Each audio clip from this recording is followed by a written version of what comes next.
Dieu notre Père, nous sommes ici pour t'adorer,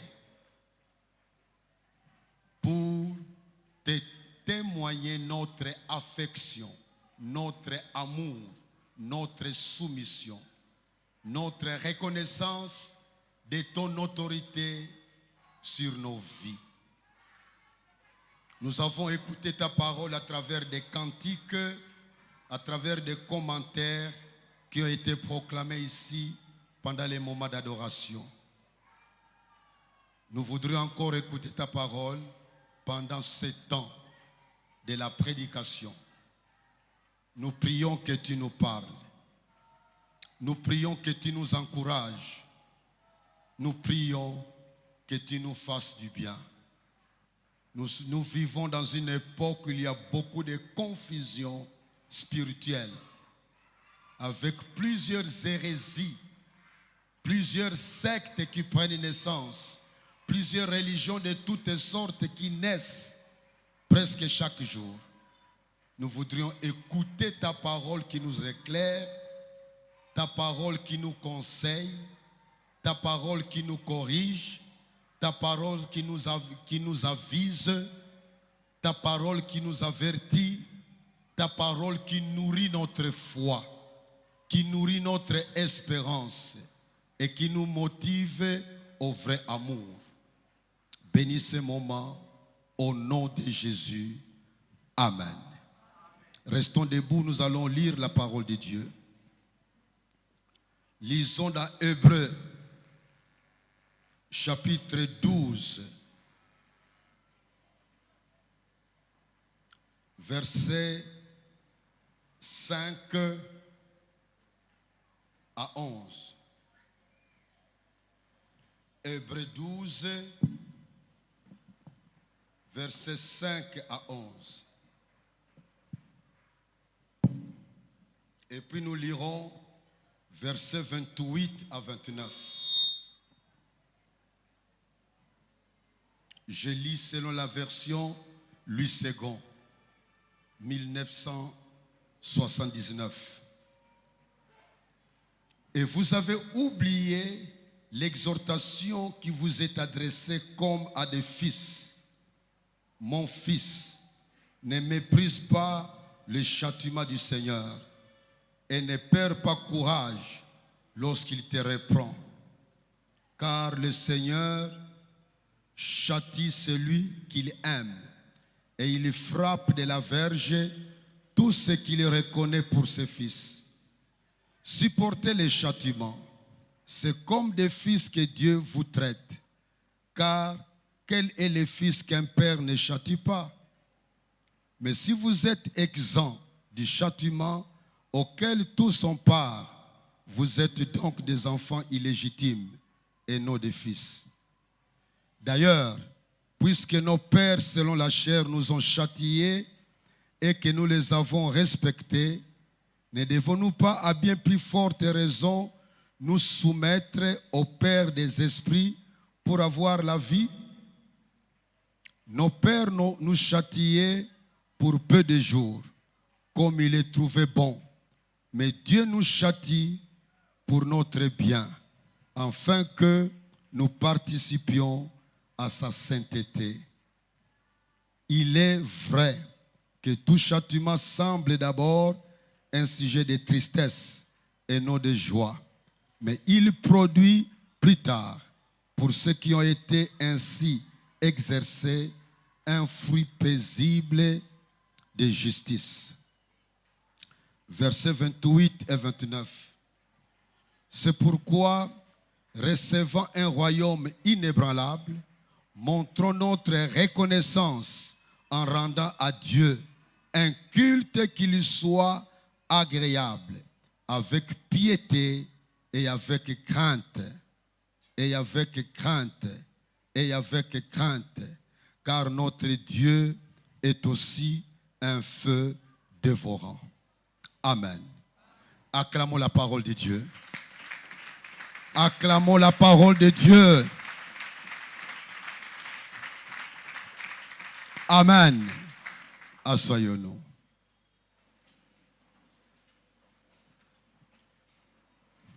Le thème de ce matin, les avantages de craindre Dieu. Les avantages de craindre Dieu. Au début, j'avais noté pour une femme. Mais j'ai enlevé pour une femme, c'est pour nous tous. C'est le mois de la femme. Nous parlerons beaucoup de la femme pendant ce mois. Mais comme premier message de ce mois, les avantages de craindre Dieu. Les avantages de la crainte de Dieu. Qu'est-ce qu'on appelle le craindre Dieu ou la crainte de Dieu? Ça signifie quoi? Pour un incroyant, quelqu'un qui ne croit pas en Dieu, comme vous et moi, craindre Dieu égale craindre les jugements de Dieu, craindre la mort éternelle. C'est cela craindre Dieu selon la parole de Dieu.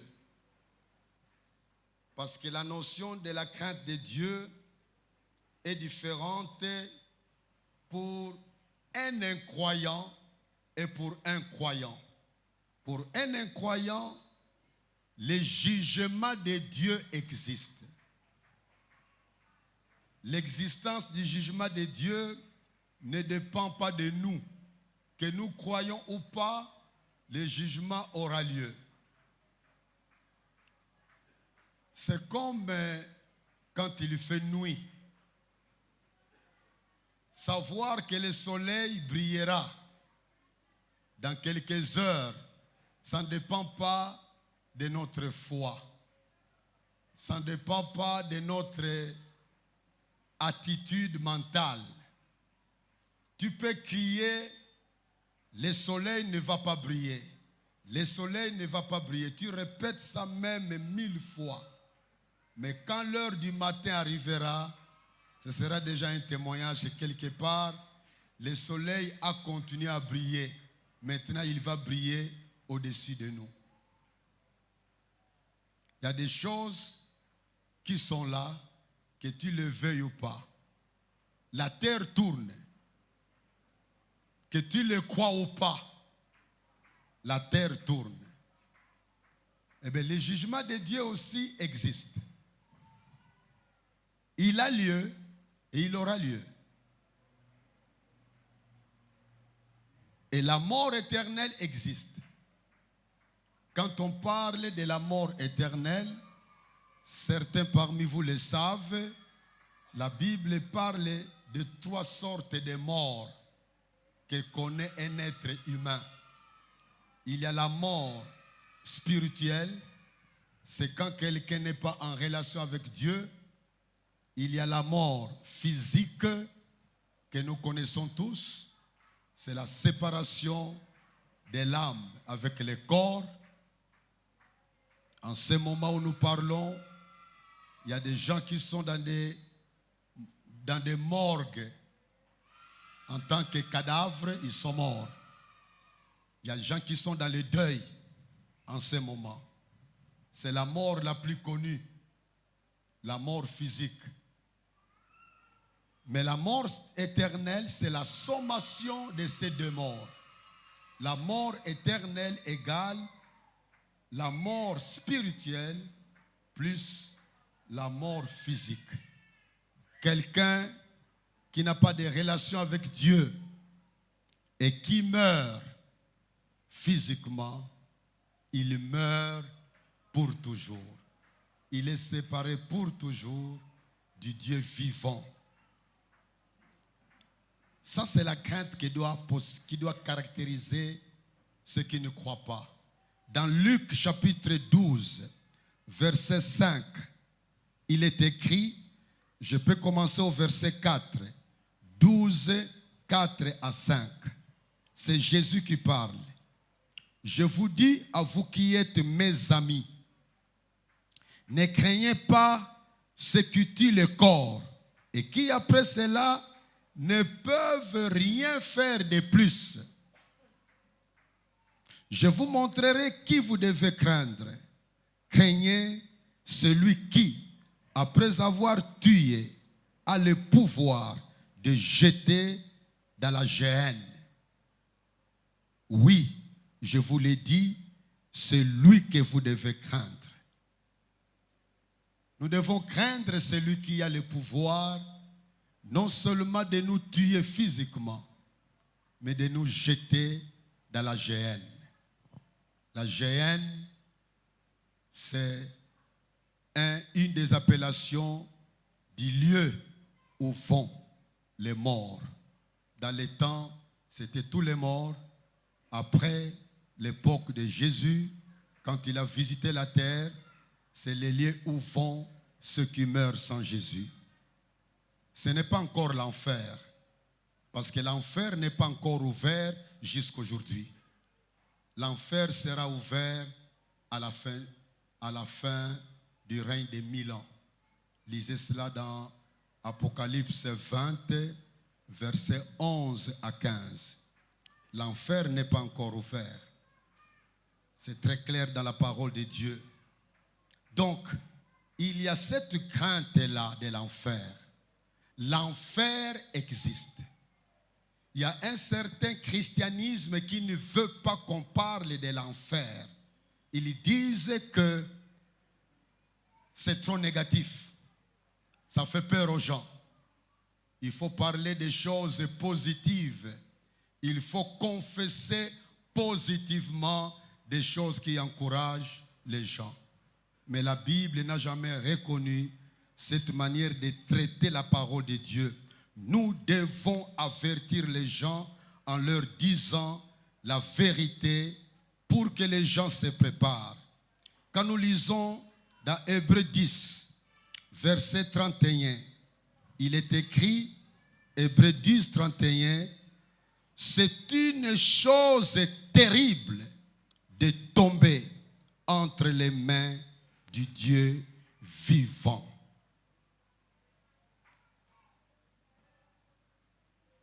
C'est une chose terrible de tomber entre les mains du Dieu vivant.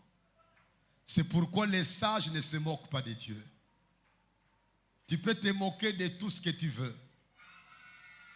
Te moquer de Dieu, c'est suicidaire. Car quand on tombe entre les mains du Dieu vivant, c'est une chose terrible. Donc j'étais en train de parler de la crainte que doit posséder quiconque ne croit pas en Jésus-Christ comme Sauveur et Seigneur. Mais quand nous parlons de la crainte de Dieu ce matin, nous ne parlons pas de ce genre de crainte. Nous ne parlons pas de la crainte aussi qu'on a devant un serpent ou devant un lion méchant ou un animal sauvage. Ce n'est pas de cette crainte-là dont nous voulons parler. Quand nous disons craindre Dieu, ça signifie le respecter. Ça signifie se soumettre à lui. Ça signifie avoir confiance en sa sagesse. Ça signifie avoir confiance en sa puissance. Ça signifie avoir confiance en son amour. Ça signifie le révérer. Quand on dit révérend, ça vient du verbe révérer. Lui donner gloire. À l'époque du Moyen-Âge, même aujourd'hui dans certaines cultures, devant un grand dans la société, on enlève son chapeau, on s'incline. Eh bien, c'est ça qui est véhiculé par la notion de craindre Dieu. Dans chacun de nos quartiers, nous avons des voyous, des garçons qui n'ont ni respect de la loi. Il ne respecte personne. Mais ces mêmes voyous ont du respect pour certaines personnes. Si ce garçon-là est fâché, est en train de terroriser son quartier, n'écoutant personne, même pas ses parents, mais il y a certaines personnes du quartier qu'il a toujours reconnu comme étant vieux Nanga. Si on va appeler ces vieux Nanga en lui disant que Kuna Thomas Tomboki, le coup la mêlée et le Kwango, moyen théâtre, ça m'a tout mon côté. Quand Thomas dit, je viens. Dès que Thomas est là, il appelle, ah, vieux, vieux. Thomas, qu'est-ce que tu fais? Ah, vieux. Batungi Sakinga. Allez, rentre à la maison. Vieux Natosio. Il rentre.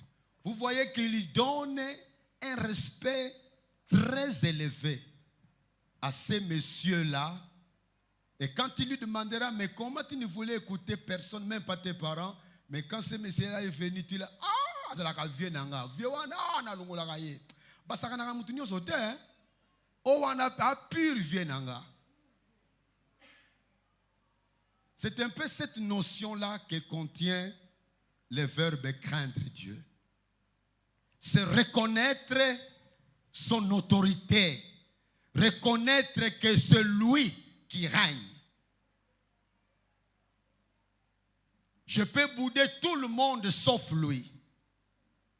Il est tout pour moi. Dans les passages que nous avons lus de Hébreux 12, 5 à 11, puis 28 à 29, je ne vais pas le creuser. Nous y reviendrons une autre fois pendant cette année quand nous parlons de la croissance, croisser. Les mots qui est revenu là-bas, les mots châtiment, châtier. Mais il y a aussi les mots soumission. Il y a les mots craindre. Il y a les mots respecter. Bien-aimés dans le Seigneur, pourquoi nous devons craindre Dieu? Je donne simplement 3 raisons.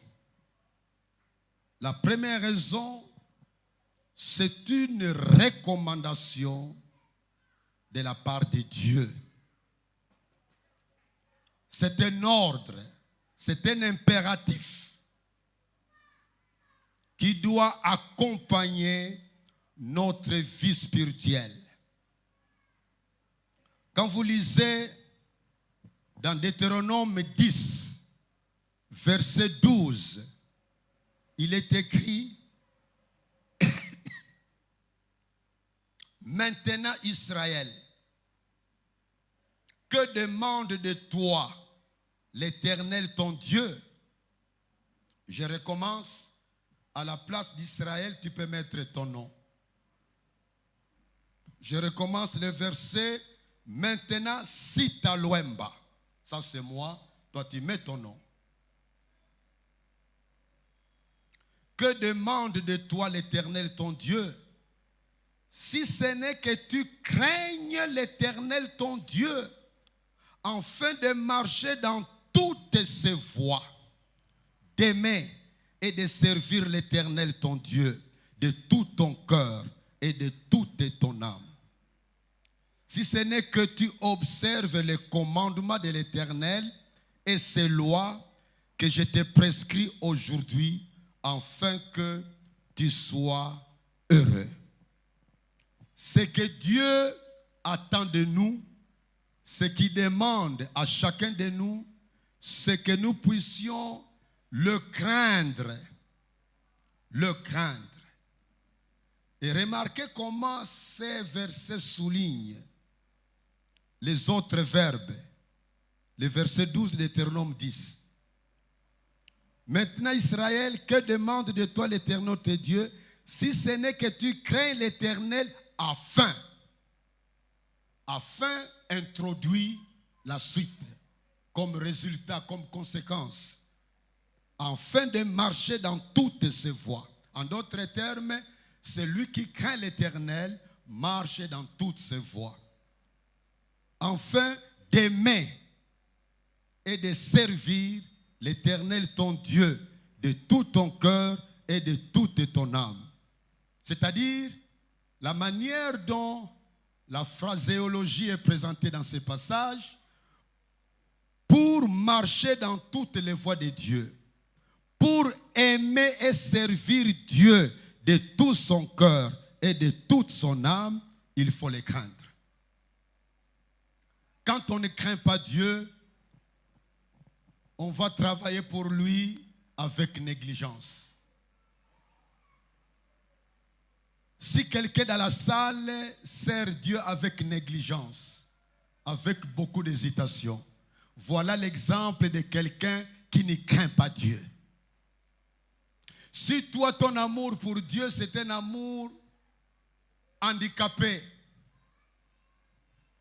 ce n'est pas un amour total, voilà l'exemple de quelqu'un qui ne craint pas Dieu. On ne peut pas dire qu'on craint Dieu, mais en même temps, on le sert avec hypocrisie. Il y a des gens qui ont plus peur d'un pasteur que de Dieu. Il y a des gens qui ont plus peur d'un frère ou une sœur en Christ que de Dieu.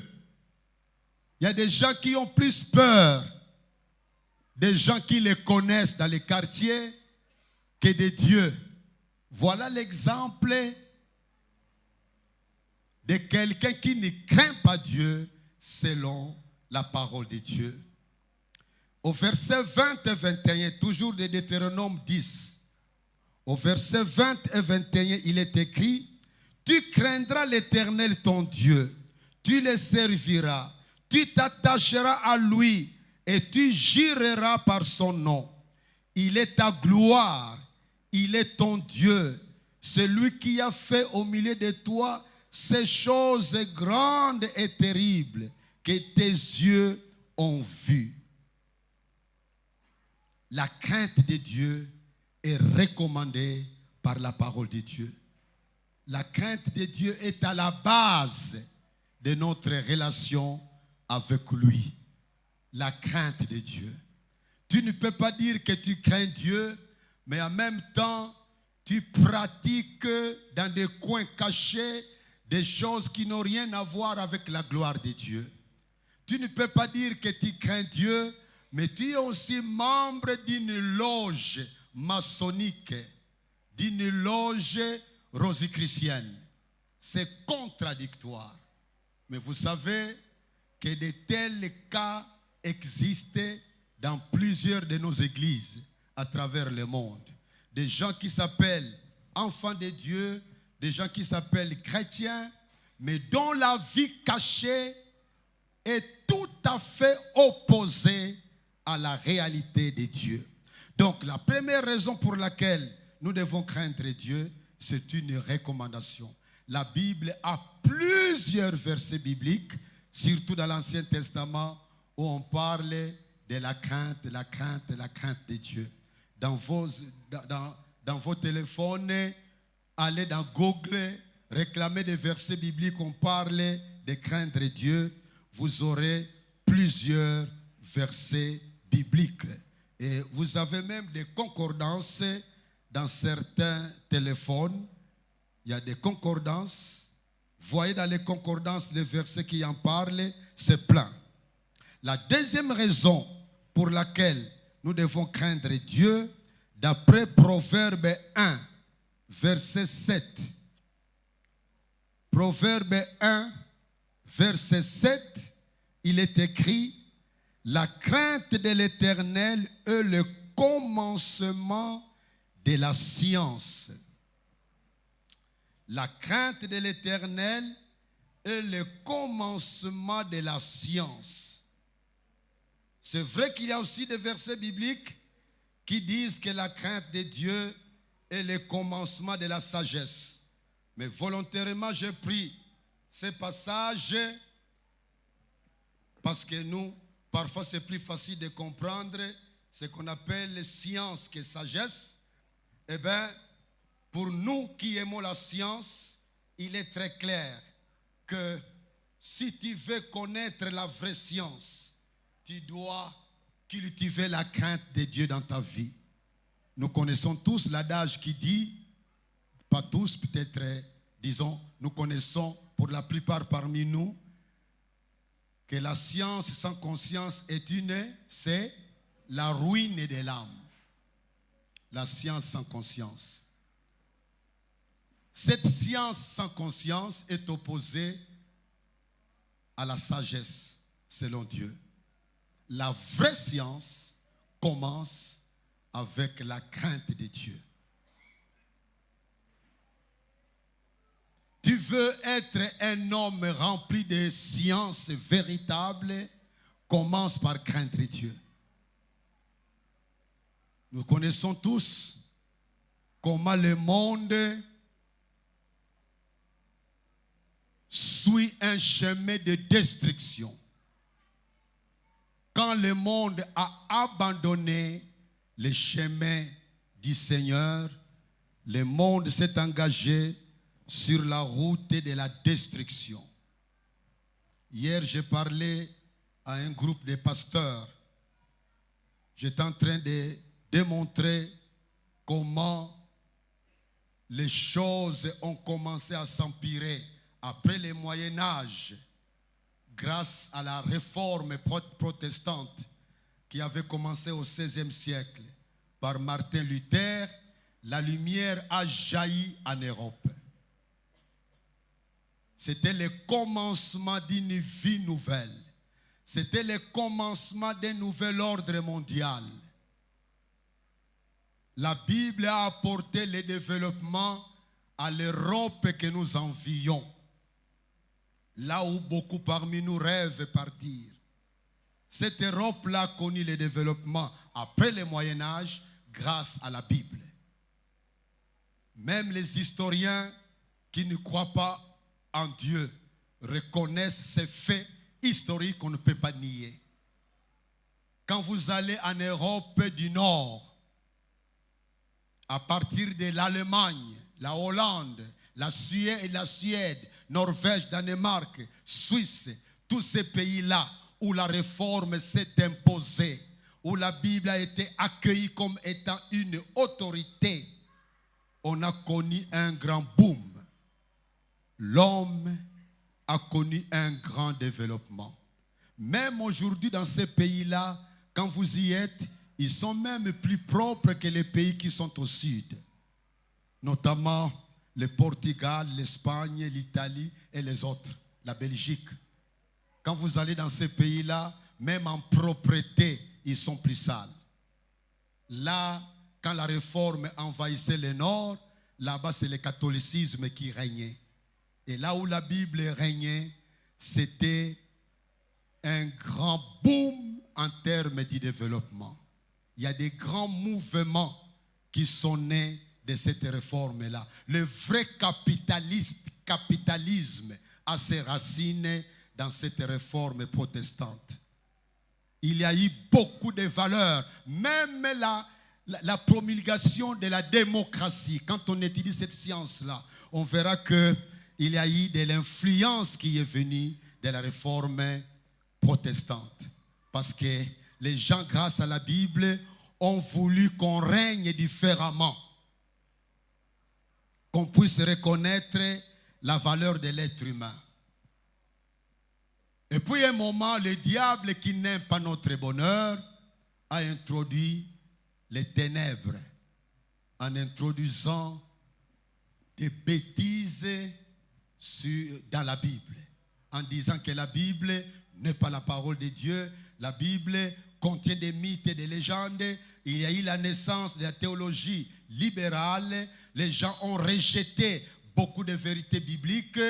Et puis nous entrons au XXe siècle avec le rejet de l'évangile. Il y avait des églises qui mettaient l'accent sur le développement social, humanitaire. Et l'histoire d'évangélisation a été rejetée. Il y a très peu de communautés qui ont gardé cela.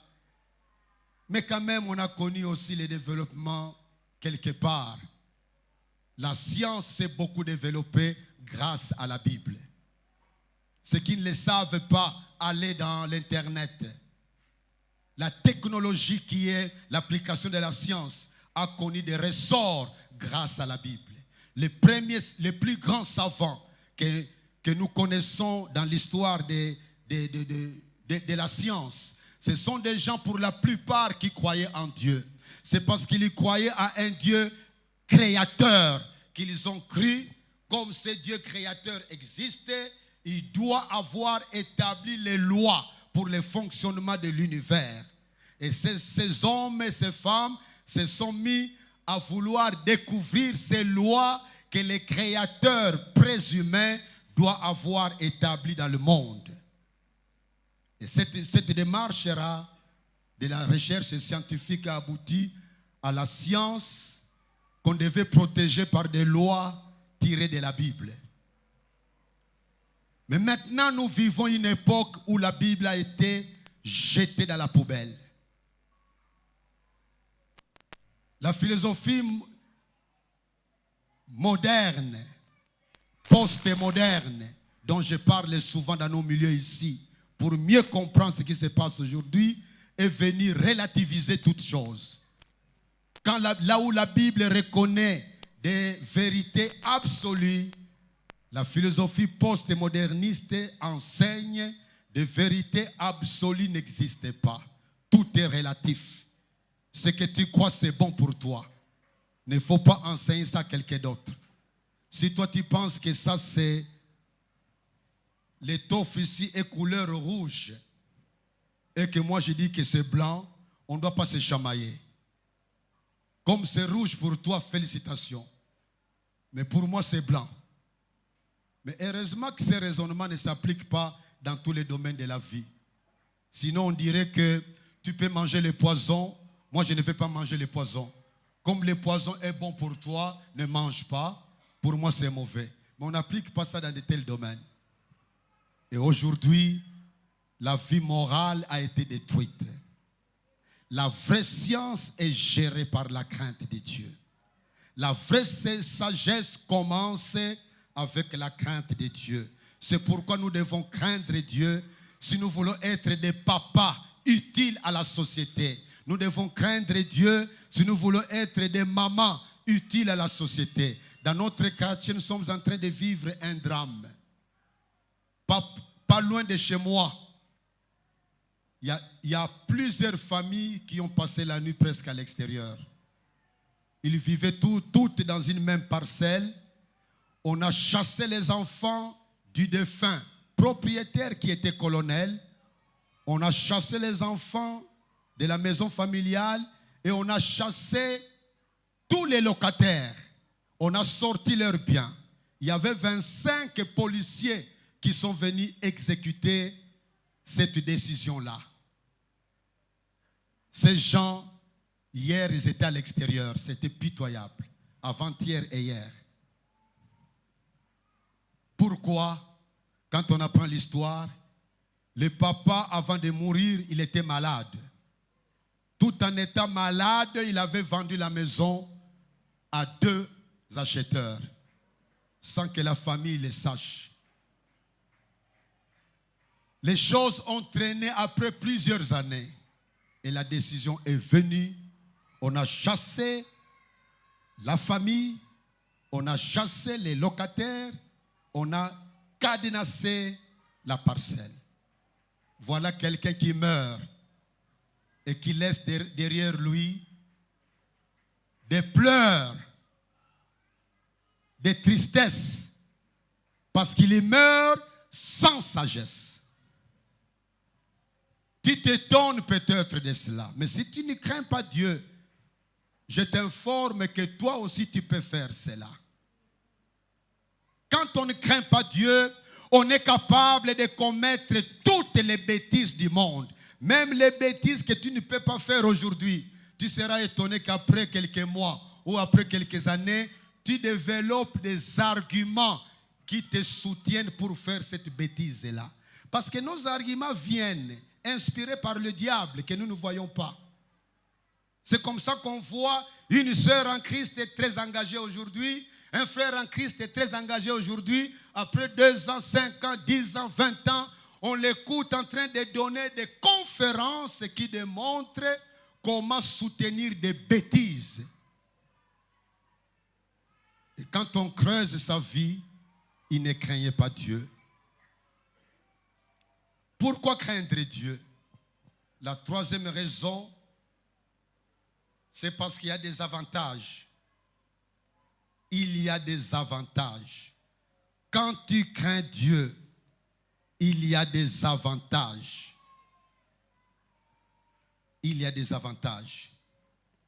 Lisons dans les psaumes 112, verset 1.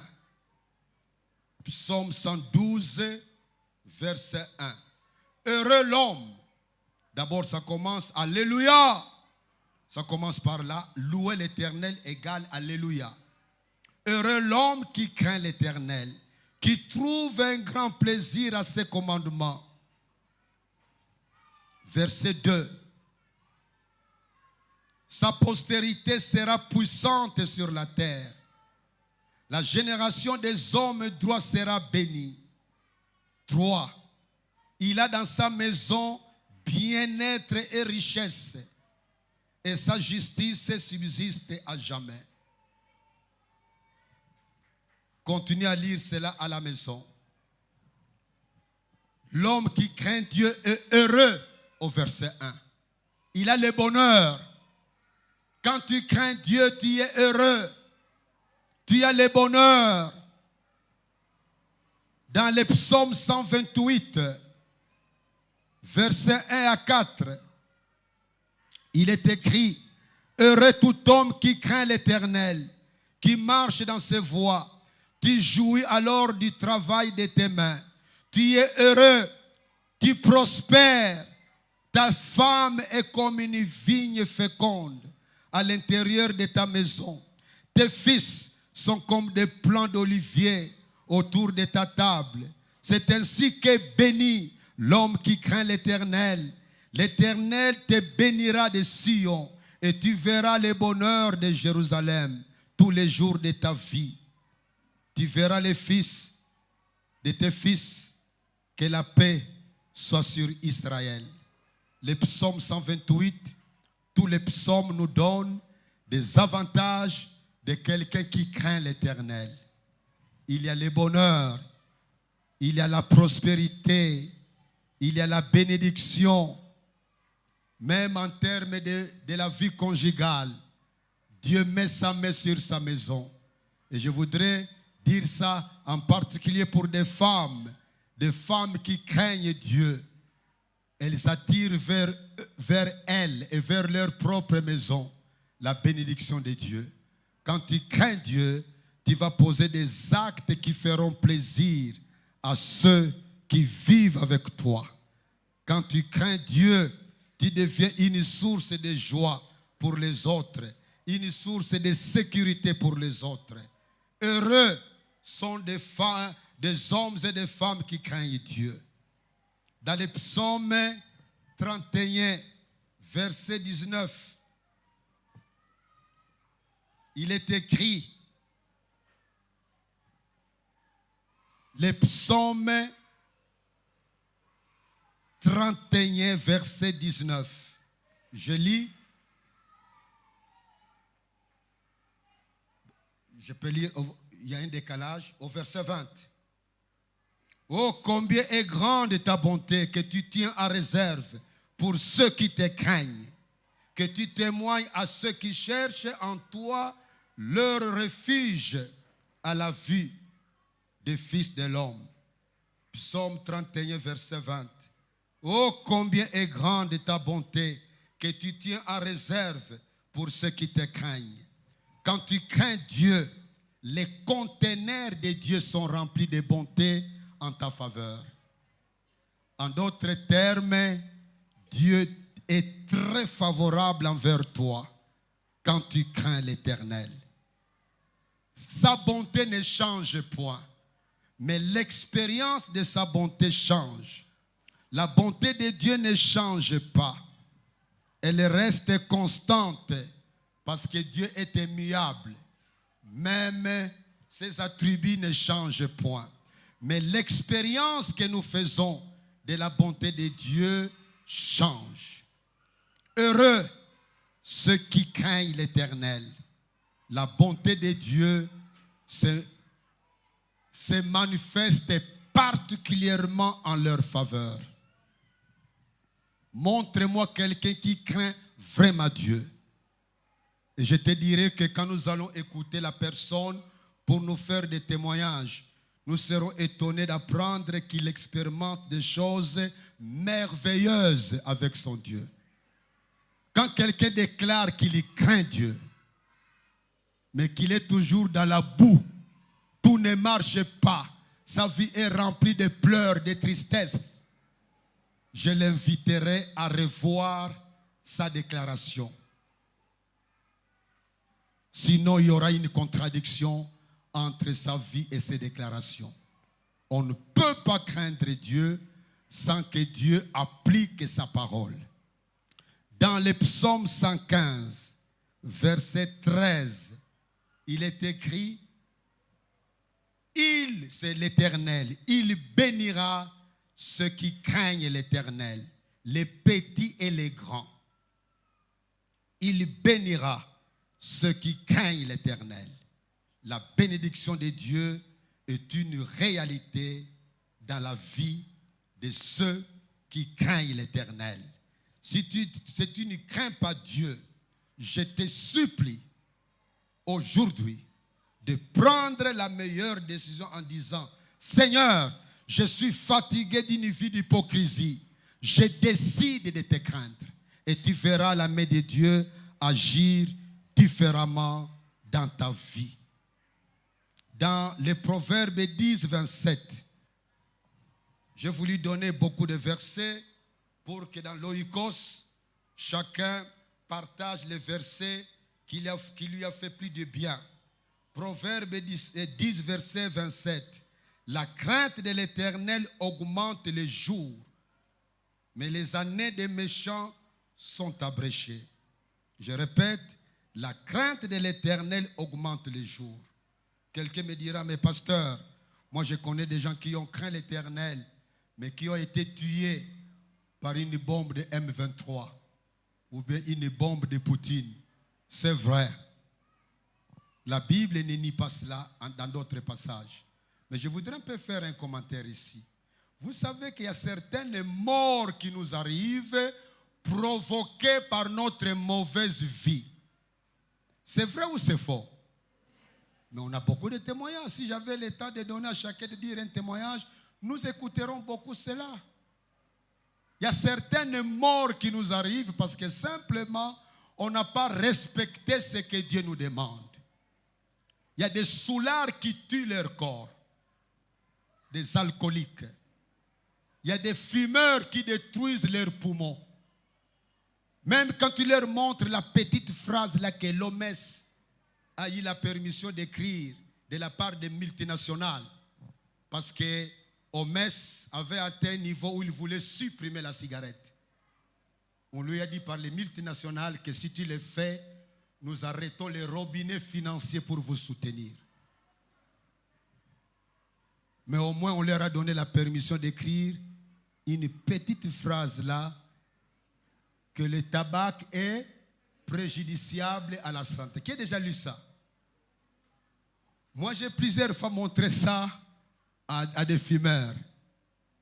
Je lui montre le vieux, biloko to ki parate. Ba mindele baza le kutaming. So que ça m'a pourquoi bateka la biso yango. Et puis ça a courage, bango balingaka bango baza courage. Bisote. Le monde est détruit. Non, il y a beaucoup d'exemples qu'on peut donner, plusieurs exemples, on n'a pas le temps pour les faire. La vie devient longue par rapport à la même personne qui a la même chance que toi, mais qui vit dans les désordres. Désordres moraux, ou même les désordres nutritionnels, ou des ordres alimentaires, ou des ordres des choses qu'il fait entrer dans sa bouche. La Bible est claire. Quand on craint Dieu, on est protégé de plusieurs dangers. Quand on craint Dieu, il y a des lieux qu'on ne va pas fréquenter, on est protégé. Quand on craint Dieu, on ne va pas se chamailler pour une femme à deux avec des couteaux. Il y a des gens qui se tuent ou bien se tuer pour un homme. Quand on craint Dieu, On ne va pas risquer d'aller voler quelque part où il y a une sentinelle bien armée. Il y a beaucoup de choses qui peuvent abréger notre vie, que nous fuyons quand on craint Dieu.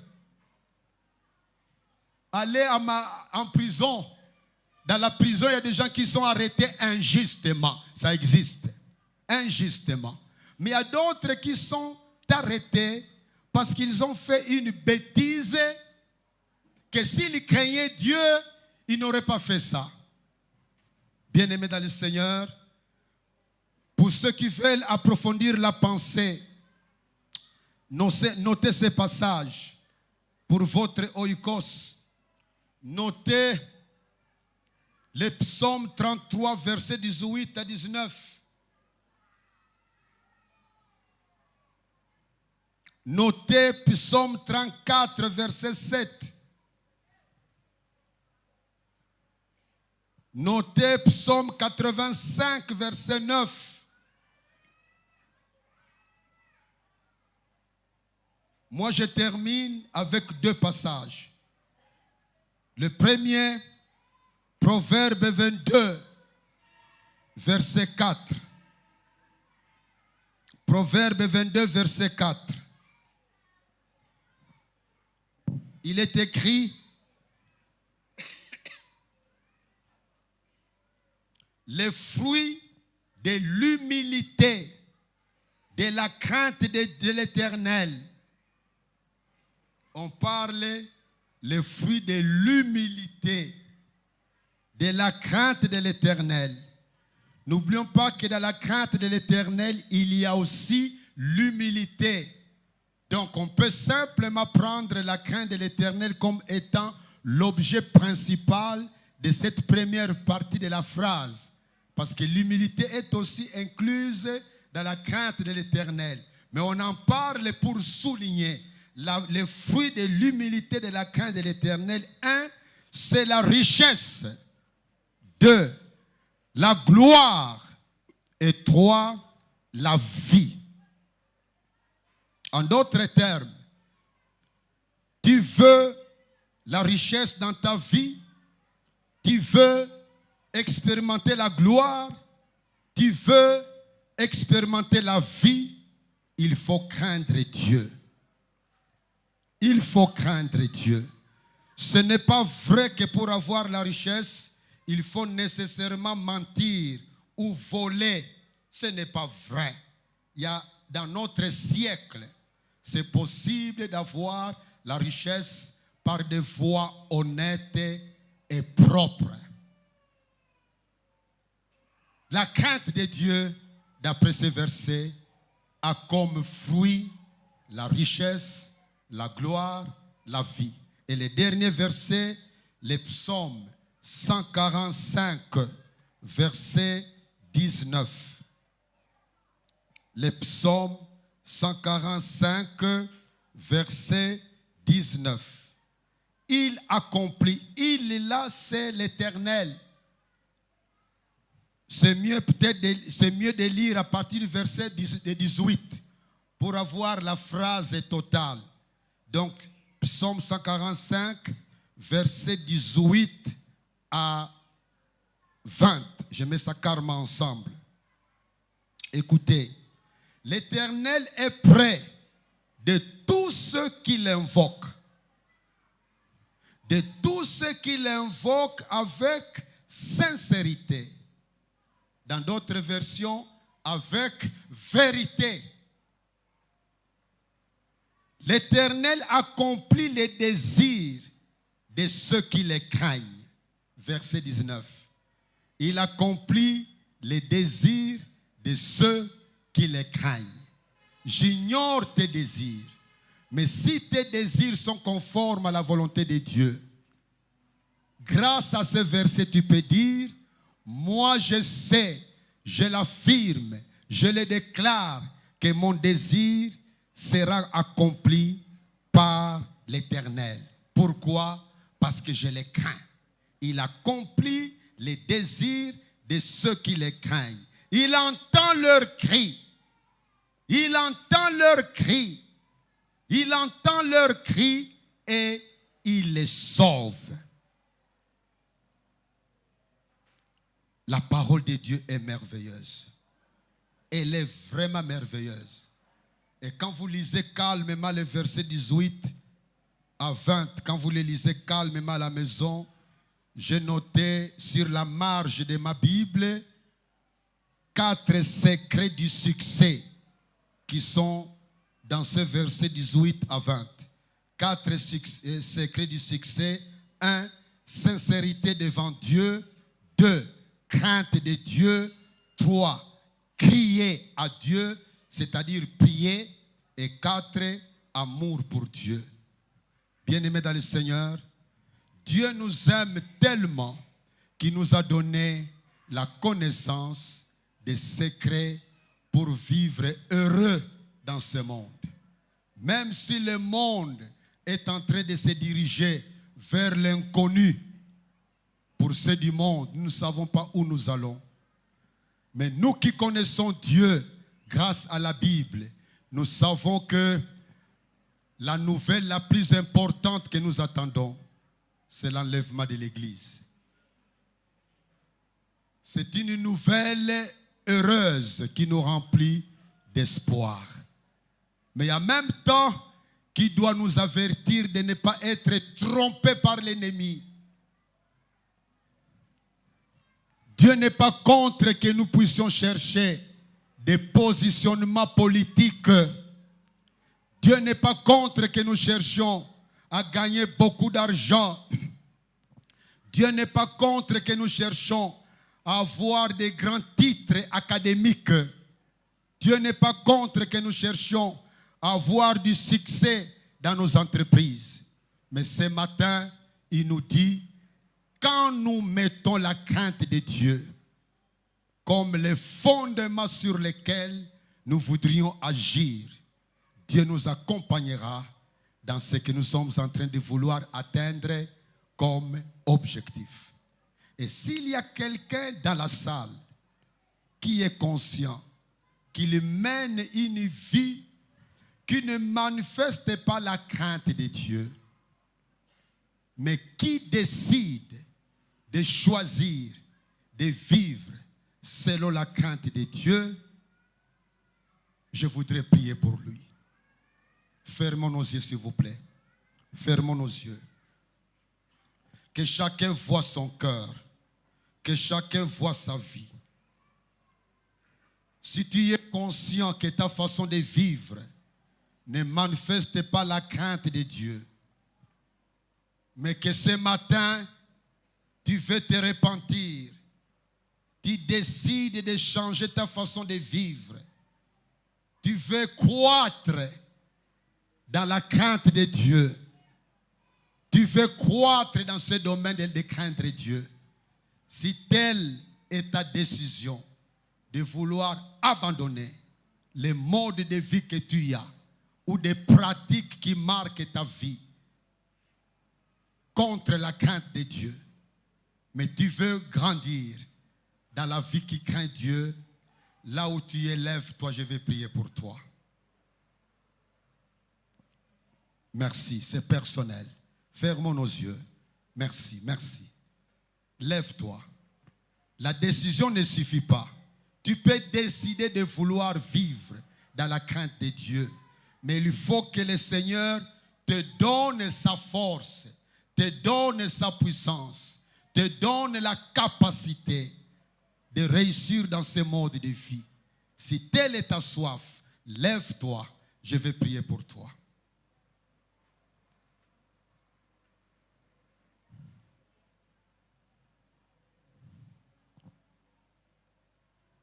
Seigneur, tu vois mes frères et sœurs qui sont debout.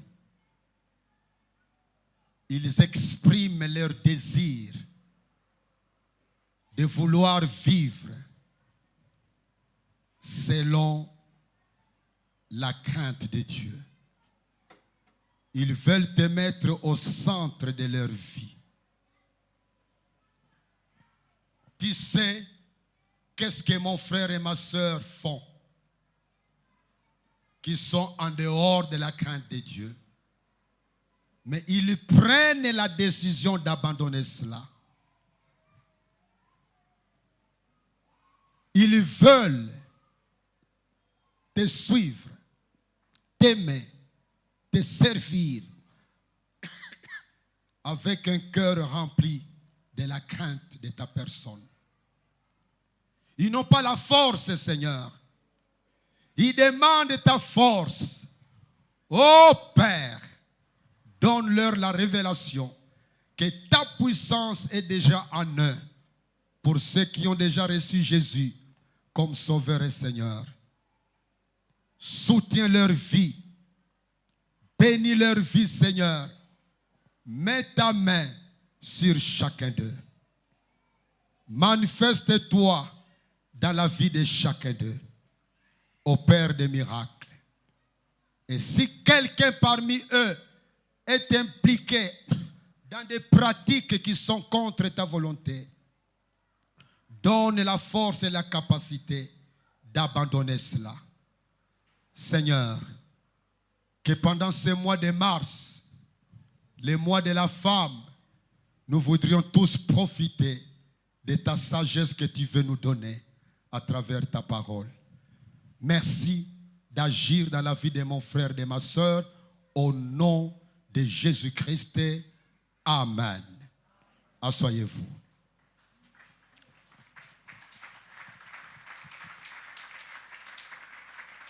Nous passons directement à la table du Seigneur. Aujourd'hui, nous l'appelons la table de la culture de la crainte de Dieu. Cette table nous enseigne plusieurs leçons, notamment, si je ne peux nommer qu'une ou deux leçons, c'est une table qui nous rappelle que le vrai amour exige les sacrifices. Jésus nous a tellement aimés qu'il a accepté de se sacrifier pour toi et pour moi. Et chaque fois que nous sommes devant cette table, nous nous souvenons du vrai amour. Le véritable amour accepte le sacrifice. Est-ce que tu aimes ta femme? Si oui, quels sont les sacrifices que tu endures pour elle? Est-ce que tu aimes ton mari? Si oui, quels sont les sacrifices que tu endures pour lui? Est-ce que tu aimes tes enfants? Si oui, quels sont les sacrifices que tu endures pour eux? Est-ce que tu aimes ton président de la République, quelles que soient tes convictions politiques? Parce que la Bible nous appelle à prier pour les rois, à les honorer. Est-ce que tu l'aimes? Quels sont les sacrifices que tu endures pour lui? Est-ce que tu aimes ton pays? Tu aimes la ville de Kinshasa? Si oui, quels sont les sacrifices que tu endures pour la ville de Kinshasa et pour ton pays? C'est ça la Sainte Seine. C'est un repas qui nous rappelle que le véritable amour signifie se sacrifier pour le bonheur de la personne ou de l'objet qu'on aime. Cette table nous rappelle que Dieu nous aime tellement qu'il a donné son Fils unique. Comment savoir que Dieu t'a aimé et que Dieu t'aime? La plus grande preuve, c'est le don de Jésus-Christ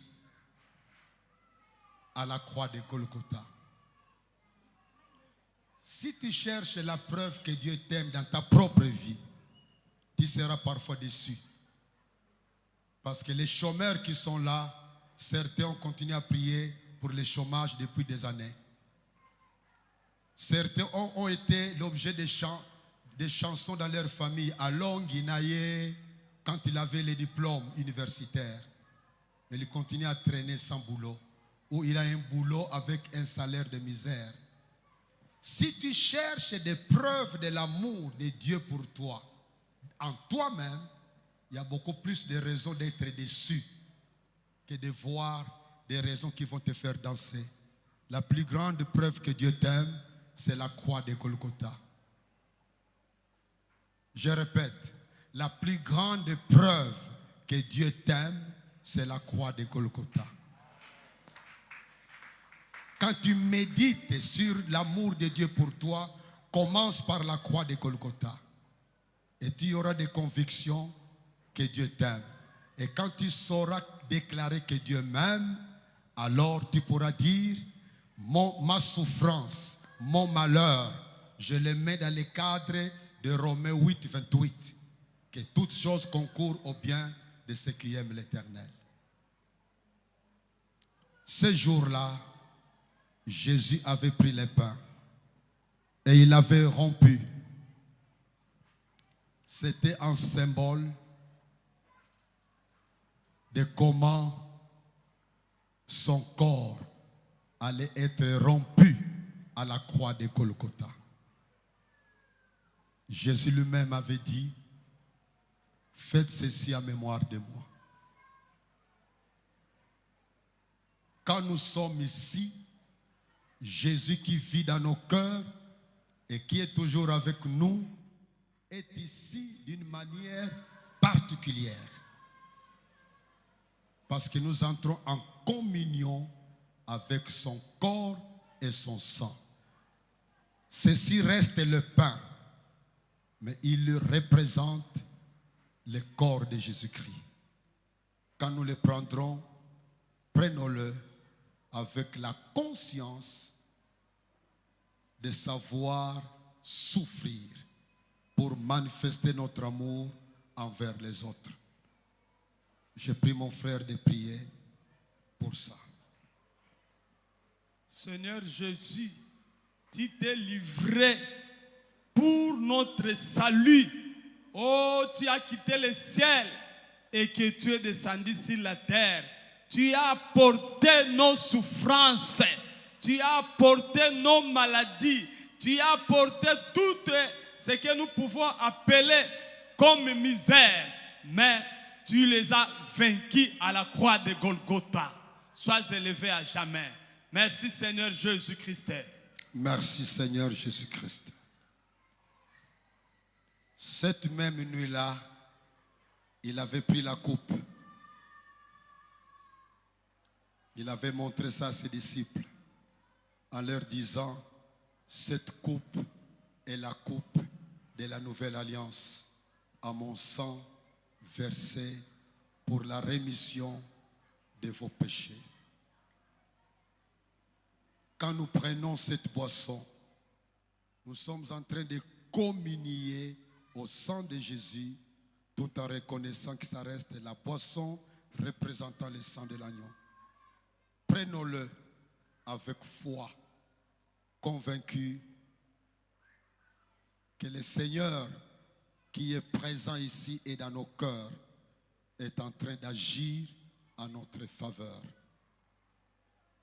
Nous ne verrons jamais l'enfer grâce à l'œuvre que Jésus a accomplie à la croix de Golgotha, pourvu que nous croyons en lui.